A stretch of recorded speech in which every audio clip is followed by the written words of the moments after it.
Facebook থেকে পরিচয়, তারপর প্রেম, আর সেই প্রেমের টানেই বাড়ির আদরের ছেলে শান্ত বিয়ে করে ঘরে তুলেছিলেন সামিয়াকে। এদিকে ভালো আচরণ দিয়ে নিজেও মন জয় করে নিয়েছিলেন শ্বশুর বাড়ির। তবে 1.5 মাসের মাথায় হঠাৎই একদিন শান্ত বুঝলেন তিনি যাকে তার স্ত্রী বলে জানতেন তিনি আসলে কোনো নারীই নন, একজন পুরুষ। রাজবাড়ির গোয়ালন্দে ঘটেছে এমনই অভূতপূর্ব ঘটনা, যেখানে প্রেম, বিয়ে, বিশ্বাস সবকিছু ছিন্ন ভিন্ন হয়ে গেছে এক নির্মম প্রতারণায়। শুক্রবার সন্ধ্যায় এ তথ্য প্রকাশ্যে আসতেই এলাকায় ব্যাপক চাঞ্চল্যের সৃষ্টি হয়। এরপর সামাজিক মাধ্যমে বিষয়টি ভাইরাল হলে এ নিয়ে মুখ খোলেন ভুক্তভোগী মাহমুদুল হাসান শান্ত।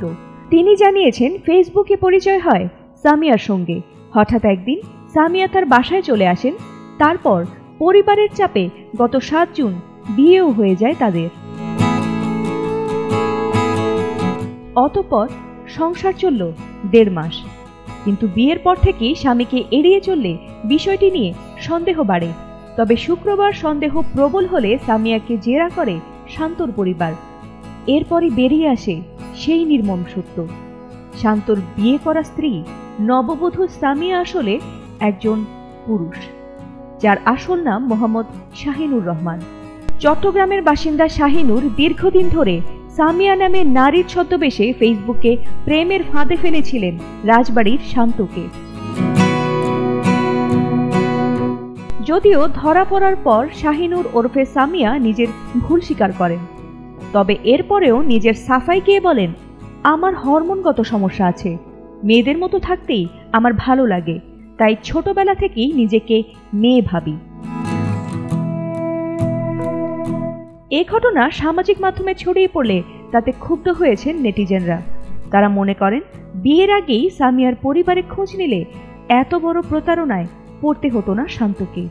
যে একটা মানুষের সাধারণত সমস্যা থাকতেই পারে, যেহেতু আমি ভালোবাসি, এইটুকু সমস্যা হলে, ও যদি মেয়ে হয় এইটুকু সমস্যা হলে আমার তাতে কোনো আফসোস নেই। যেহেতু বলছে যে 1.5 মাস পরে আমি যে থাইল্যান্ডে যা চিকিৎসা করালে তারপরে আমাকে আর কি স্পর্শ করতে পারবে।